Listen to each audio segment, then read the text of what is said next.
So today I'm going to show you guys how to change a blown head gasket. If you're looking for information on how to diagnose to see if your car actually has a blown head gasket, I will have a card up in the corner and down in the description to the prior video to this one where we went over all the different ways a head gasket can sort of be blown, what the symptoms are, and how to determine if it's actually bad or not. So if you're looking for information on diagnosis, go see the other video. With that said, the vehicle in question here has an external head gasket leak. It's nothing internal. You know, there's no coolant in the oil. The oil's nice and clean, and vice versa. There's no oil in the coolant. So it's a pretty minor blown head gasket, but let's be honest, it's only going to get worse the more and more I drive it. So in this video, I'm going to be dealing with a 2008 Honda Fit, but realistically, any front-wheel drive 4-cylinder car is probably going to be pretty similar in some way, shape, or form to what I'm showing you here. The same basic principles still apply. You know, the head gasket on a 4-cylinder Honda is very similar to a head gasket on one bank of a V8 engine. So the principles that I'm showing you here are really going to correlate across all makes and models, but specifically, I'm working on a Honda Fit.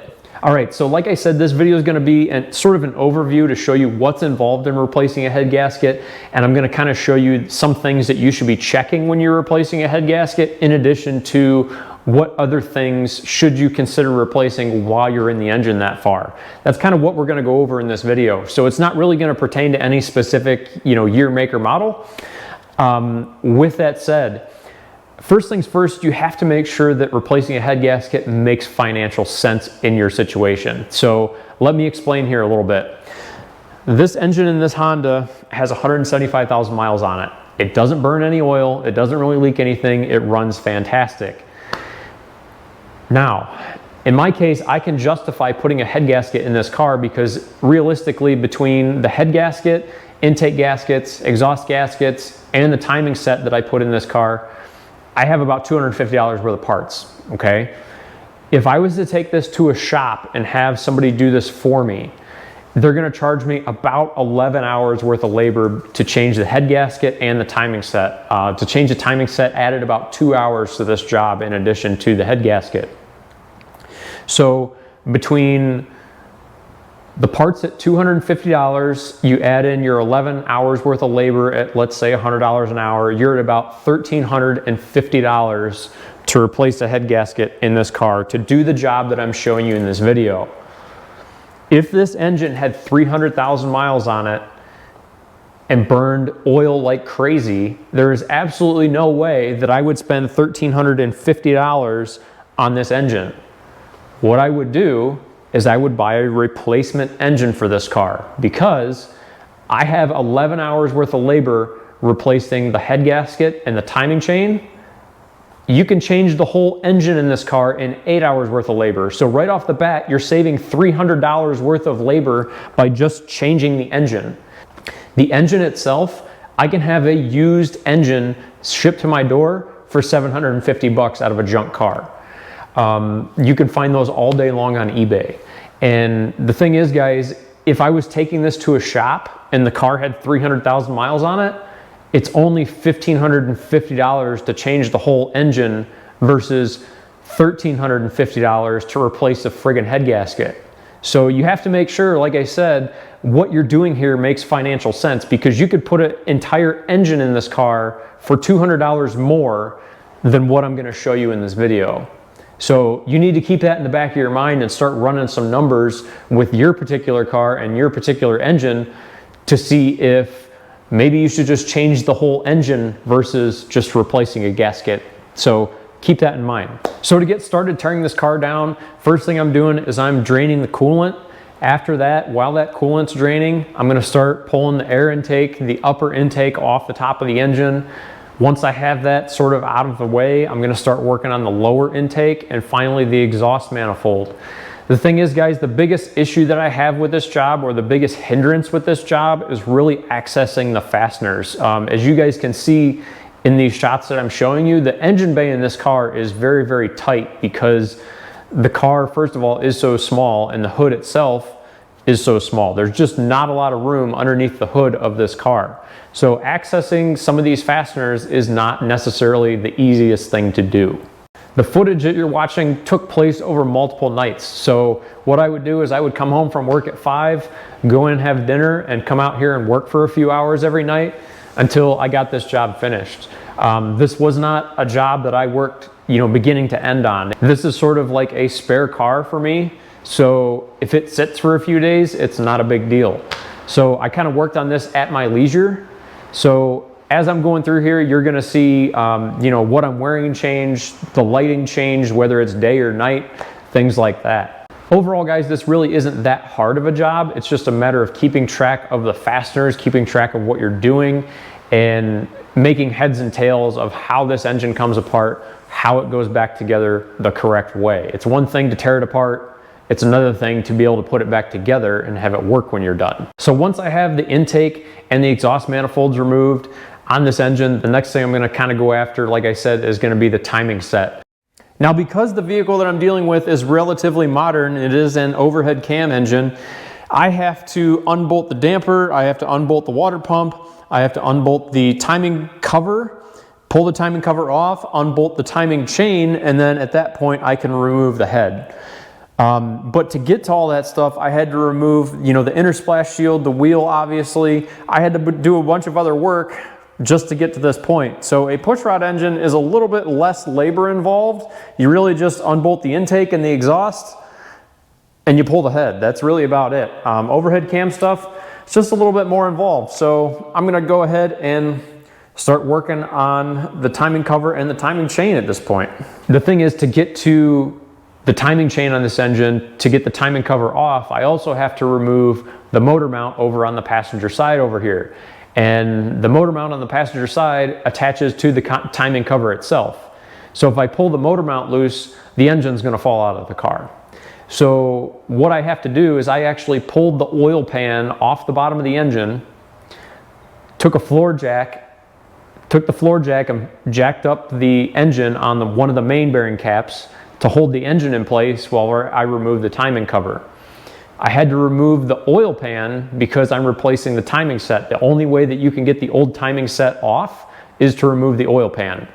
Just removing the oil pan on this car added another 2 hours worth of labor to this whole job. So this is one of those things that you got to keep in the back of your mind.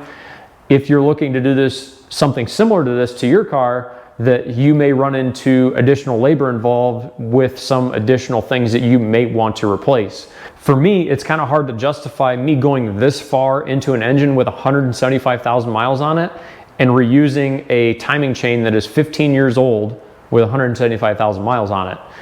To me, it just makes sense to replace the chain and the guides while I'm in here because I'll never have to do it again. Now, when I remove cylinder head bolts, I actually do it in the opposite pattern of the torque sequence. So if the torque sequence has you go from the center out, I go from the outside in. And what I do is I loosen each bolt a quarter turn at a time until the fasteners are completely loose and I can just zip them out with like an air ratchet or, obviously by hand.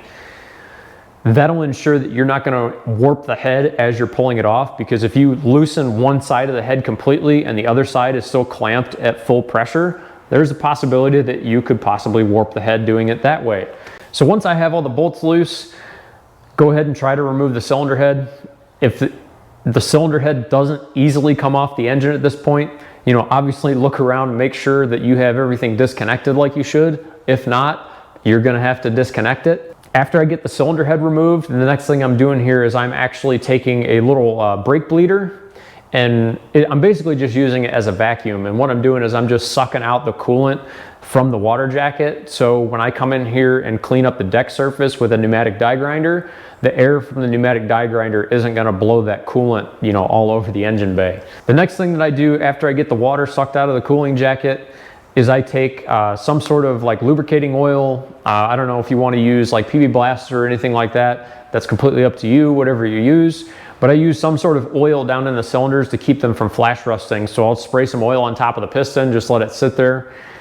Just so while the engine is disassembled, like I said, this took place over multiple days, so I didn't want any flash rusting of the cylinder going on while I was away from the vehicle for 24 hours.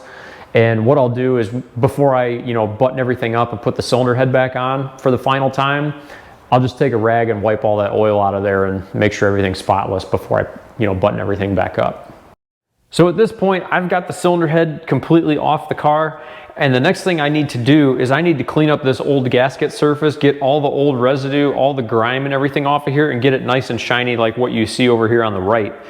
So the way that I do this is, it's going to cause controversy. I can already see it in the comments. The way that I do this is with a pneumatic die grinder.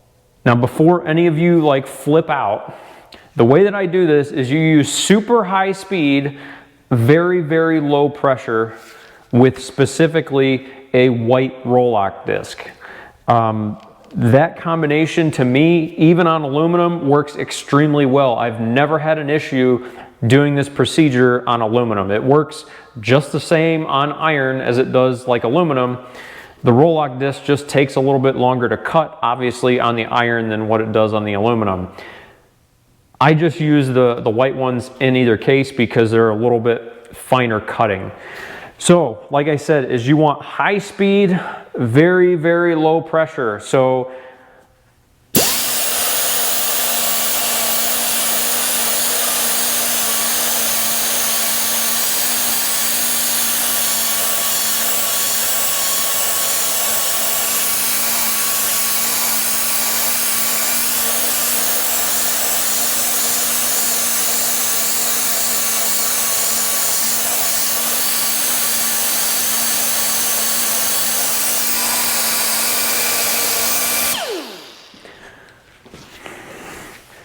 So you need to keep the die grinder moving. You cannot let it sit in one spot. Don't just sit here and grind and grind and grind and grind, pushing really hard, because you're gonna destroy the head. So light pressure, keep it moving.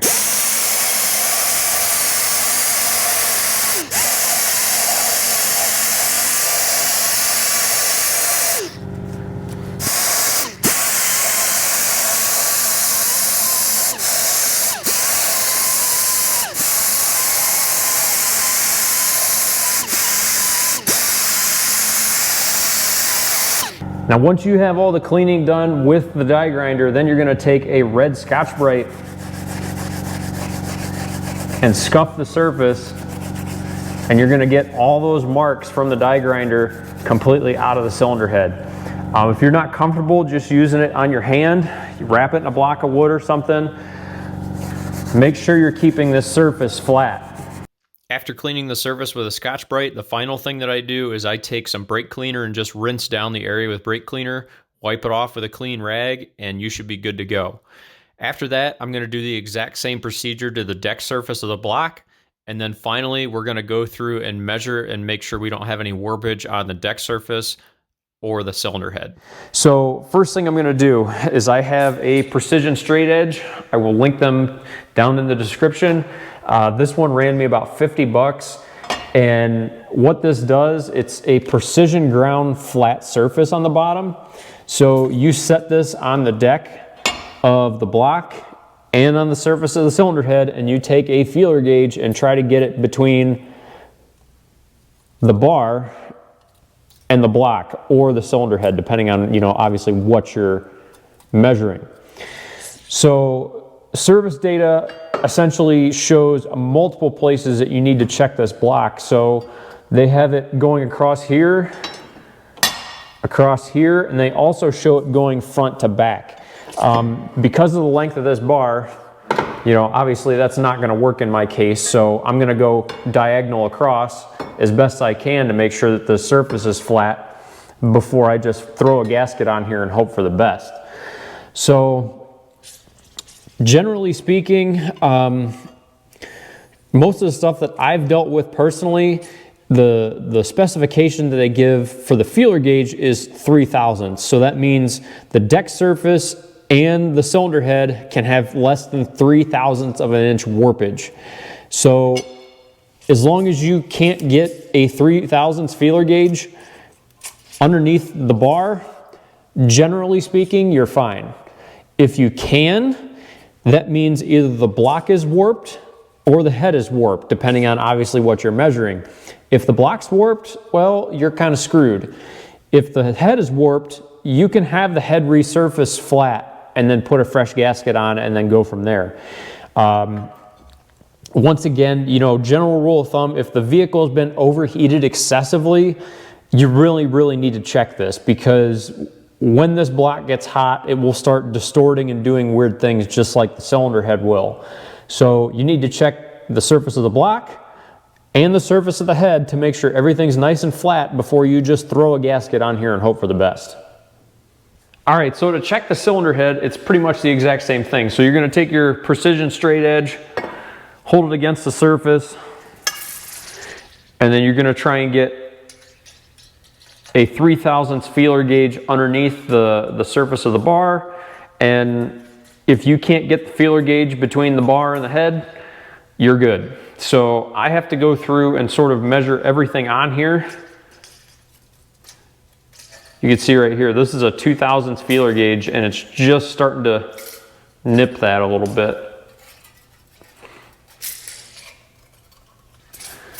The thing is about doing this, it's kind of hard, because it's real easy to take the straight edge and do this or do this, and then it's going to skew obviously the result that you get. So I can sit here and go like this and go, oh wow, this, you know, this head's way out of warp, or, you know, way out of spec. So you really have to sort of pay attention when you're doing this. Just take your time. It's not hard. It's just a matter of paying attention to what you're doing. All right, so this is me actually going through and sort of checking this cylinder head for warpage. And I knew when I tore this thing apart that there was a pretty slim chance that the cylinder head was actually warped, just based on the fact that this engine, in my care since I've owned it, has never really been overheated. And up until about, you know, 500 miles ago, I never had any head gasket problems. So the likelihood of this cylinder head being warped, I knew was pretty slim. But my main area of concern here is the bottom right-hand corner as you see it now on the screen.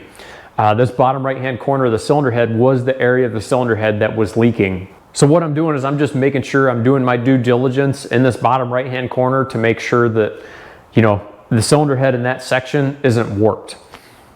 All right, so what do you do if the cylinder head you're dealing with is in fact warped? Well, what you have to do is you have to take the cylinder head to a machine shop where they will machine the surface of the cylinder head to make it nice and flat again. So when you go to put the fresh head gasket on it, it's not going to blow, you know, within a few hundred miles. I have seen people online attempt to machine cylinder heads themselves. Typically the videos that I've seen, what they do is they get like a giant piece of like 80 grit sandpaper, and they use contact cement or some sort of adhesive and glue it to a top of a table saw, because, you know, most guys that are pretty handy generally have a large flat surface like a table saw that they could glue that piece of sandpaper to. What they then do is take the cylinder head and run it back and forth on that piece of sandpaper on that nice flat surface until the surface of the cylinder head is flat again. The thing is, guys, there's only so much material that you can take off the top of that deck surface of the cylinder head before you start causing other issues in the engine. So I'm going to explain that real quick. Is for those of you that are looking to DIY resurface a cylinder head, why you need to be real careful with doing this. All right, so I'm going to go engineering explained on you guys so you guys can see exactly what I'm talking about here. So if you take a look, I have this representation over here on the left. This is the factory cylinder head and engine block, and this over here is a machined cylinder head and a factory engine block. So the reason that I'm bringing all of this up is if you take too much material off of a cylinder head, it changes the distance between the cam gear and the crank gear. And what's going to happen is when you put the timing chain on, it's going to throw the timing off, because the timing chain that you install is engineered for the distance between the crank gear and the cam gear. Well, when you machine the head, you're changing that distance. So you need to be very careful with how much material you're taking off the cylinder head, because if you make the cam gear and the crank gear too close to one another and change that distance too much, you're going to throw the cam timing off. If you throw the cam timing off too far, you're going to cause a check engine light that the only way that you can fix it is either A, install a cylinder head that is the correct distance from the cam gear to the crank gear, or install a thicker head gasket to make this cam gear the correct height again. So those of you with pushrod engines also have to deal with this. You know, what that's going to do, if you machine that cylinder head too far, it's essentially going to throw the valve train geometry completely out of whack. It may not be enough that you really notice it, but it's something you need to keep in the back of your mind, just like the cam timing with an overhead cam engine. Now, the easiest way to correct this condition in both scenarios is really going to be a thicker head gasket. If you put a thicker than stock head gasket on, it's going to raise the cylinder head back up a little bit on the block surface, and that would restore that factory geometry and that factory chain length in an overhead cam engine. In a pushrod engine, the other alternative that you have is you could go to an aftermarket shorter length pushrod, and that would also fix that issue. Typically, if you're with a pushrod engine, if you're machining the cylinder head or the block surface far enough that you're throwing off the valve train geometry, typically the block or the head is junk, because it takes a lot of material to make a drastic change that I'm showing you here visually. Overhead cam stuff, that stuff is a little bit more sensitive. So before I install the head on the deck surface, I'm wiping down the deck with brake cleaner one last time and installing the head gasket. Make sure if you're installing the head gasket, make sure it's not marked, you know, a dedicated cylinder head side versus a dedicated deck side of the head gasket. Some of them have certain directions that they need to face. So double check that before you just slap a gasket on there and bolt the head down. After the gasket's in place, I'm going to go ahead and set the cylinder head in place, and then I'm also going to bolt the cylinder head down using fresh hardware.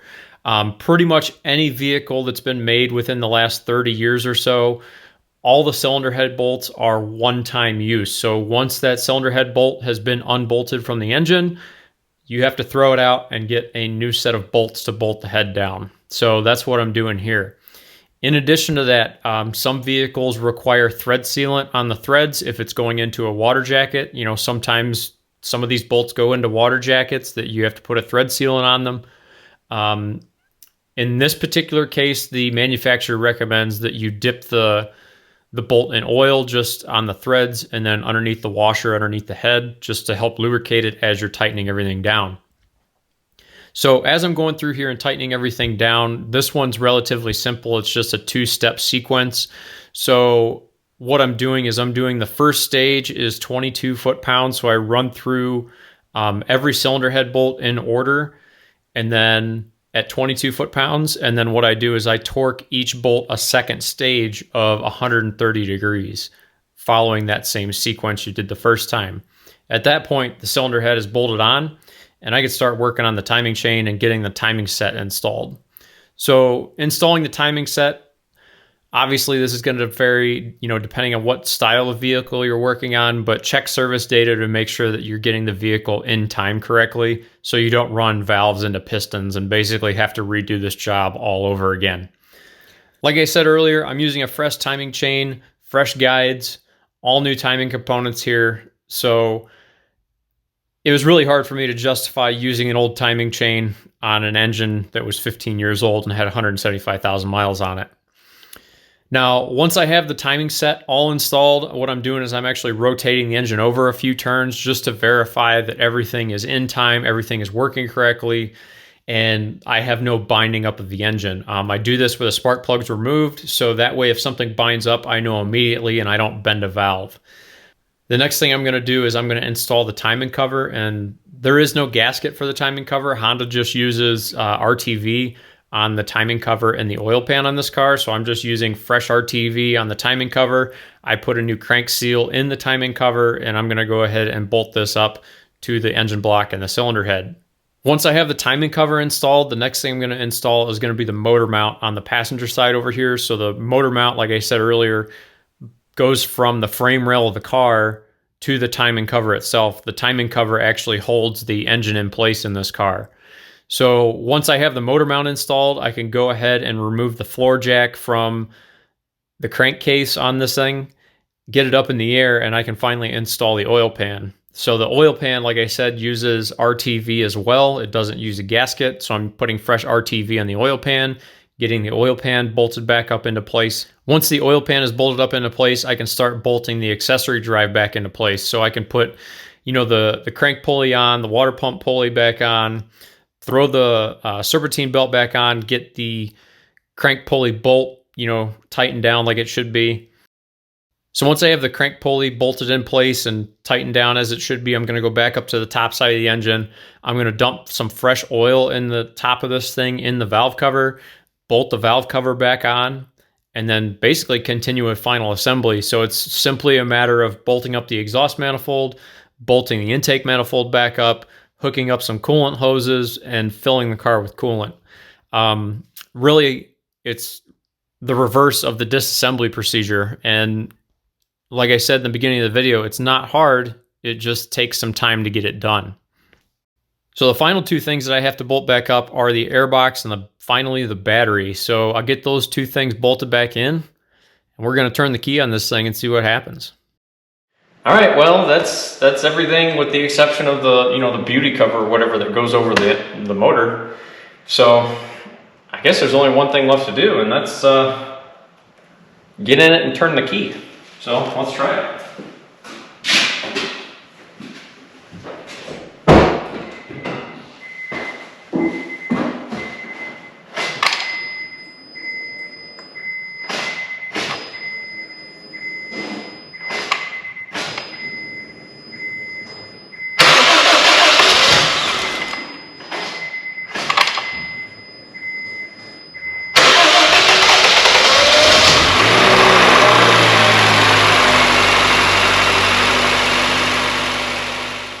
So now that I got the car running, what I'm doing is I'm just going around and I'm checking for leaks on everything, you know, making sure that everything is as it should be, really. So a lot of this smoke that you see is actually coming from the exhaust manifold, you know, just some of the oils that I got on the exhaust manifold from handling it and, you know, bolting it back up to the head. Some of the oil that was on my hands transferred to the manifold, and that's what you see just burning off there. It's just going to take some time for that smoke to dissipate, and then it's going to go back to normal. So what I ended up doing is I just let the car sit here and run for the better part of probably 20 minutes just to get a good heat cycle on everything, make sure nothing is leaking, everything is as it should be, make sure my coolant's fully bled out before I go take the car for a drive. And when I took the car for a drive, I went on a pretty good test drive, like probably 30 or 40 miles, you know, round trip, just running this thing to make sure that everything is as it should be. So guys, I put about 1,000 miles on this car since I got it done, and I've had absolutely zero issues since. You know, obviously no more coolant leaks, no coolant mixing with the oil, nothing like that. The car runs fantastic. So hopefully this video gave you guys a good overview as far as what's involved in replacing a head gasket, the things that you should check while you're in there as far as, you know, the deck surface and the surface of the cylinder head, and, you know, possibly some of the costs involved here, you know, like I alluded to in the beginning, you know, the cost replacing the head gasket versus the cost of just changing the entire engine. Hopefully that kind of opens your eyes to how much work like this costs. Ultimately, hopefully you guys got something out of this video. Guys, I'll have links down in the description to all data if you need service information, as well as, you know, the feeler gauges, the straight edge, and any other information or parts or tools or anything like that that you could possibly need. So as always, guys, if you guys like the video, hit like. If you want to see more content, go down and hit subscribe. Thanks for watching, guys.